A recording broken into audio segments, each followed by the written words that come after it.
बहुत समय पहले की बात है। एक घने जंगल में एक विशालकाय हाथी और एक चालाक लोमड़ी रहती थीं।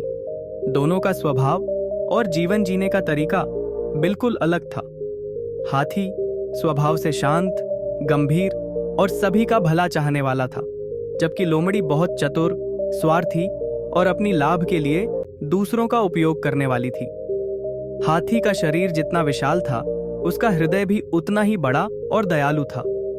वह हमेशा दूसरों की मदद करने के लिए तैयार रहता था। जंगल के अन्य जानवर हाथी का बहुत सम्मान करते थे। जब भी किसी जानवर को कोई परेशानी होती तो वे तुरंत हाथी के पास मदद के लिए जाते। हाथी कभी किसी को मना नहीं करता था। लोमड़ी अपने स्वार्थी स्वभाव के कारण जंगल में कुख्यात थी।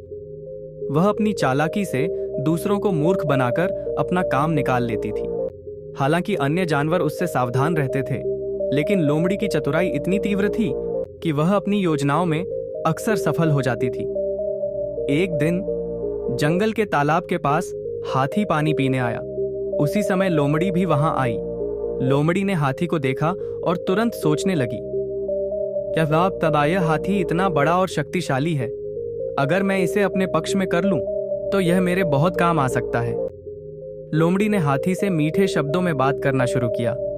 ओह जंगल के महाराज, आपकी ताकत और दयालुता के बारे में मैंने बहुत सुना है। क्या आप मुझे अपना मित्र बनने का सौभाग्य देंगे? हाथी को लोमड़ी की बातों में सच्चाई दिखी और उसने उसे अपना मित्र बना लिया। कुछ दिनों तक हाथी और लोमड़ी की दोस्ती अच्छी चलती रही। लोमड़ी ने हाथी से कई बार मदद ली और हाथी ने बिना किसी संदेह के उसकी सहायता की। लेकिन लोमड़ी का स्वार्थी स्वभाव जल्द ही सामने आ गया। एक बार जंगल में एक बड़ा अकाल पड़ा। खाने पीने की चीजें कम हो गईं और जानवरों को भोजन के लिए संघर्ष करना पड़ा। हाथी ने सोचा, मुझे इस समय सभी जानवरों की मदद करनी चाहिए। लोमड़ी ने यह देखा और सोचा, हाथी तो सभी की मदद करता है, क्यों ना मैं इसका इस्तेमाल करके अपना पेट भरूं। लोमड़ी ने हाथी से कहा, मित्र, मैंने सुना है कि जंगल के उस पार एक बड़ा बाग है जहां बहुत सारे फल और सब्जियां हैं, लेकिन वहां जाने के लिए एक गहरी नदी पार करनी होगी। अगर आप मुझे वहां ले चलें तो हम दोनों के लिए भोजन का प्रबंध हो जाएगा। हाथी ने लोमड़ी की बात मान ली और उसे अपनी पीठ पर बैठाकर नदी पार कर गया। लेकिन बाग में पहुंचने के बाद लोमड़ी ने सारा भोजन खुद खा लिया और हाथी को कुछ नहीं दिया। हाथी ने लोमड़ी की स्वार्थी प्रवृत्ति को समझ लिया।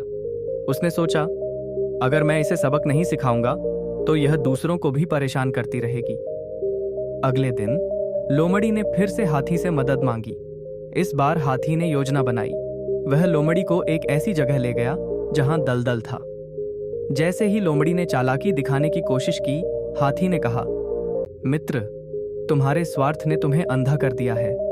तुम केवल अपना भला चाहती हो और दूसरों की मदद का दुरुपयोग करती हो। अब समय आ गया है कि तुम अपनी गलती समझो।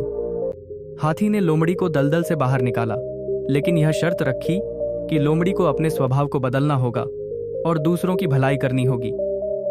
लोमड़ी को अपनी गलती का एहसास हुआ। उसने हाथी से माफी मांगी और वादा किया कि वह अब से अपनी चालाकी का उपयोग केवल अच्छे कामों के लिए करेगी। धीरे धीरे लोमड़ी का व्यवहार बदलने लगा। वह अभी जंगल के जानवरों की मदद करने लगी और उनकी समस्याओं का समाधान ढूंढने में हाथी का साथ देने लगी। दोस्तों, यह कहानी हमें सिखाती है कि स्वार्थ और चालाकी से कोई भी दीर्घकालिक सफलता प्राप्त नहीं कर सकता। सच्ची मित्रता और सम्मान दया, ईमानदारी और निस्वार्थता से ही मिलते हैं। जब हम दूसरों की भलाई के बारे में सोचते हैं तो हमारा जीवन भी सुखी और संतोषजनक हो जाता है।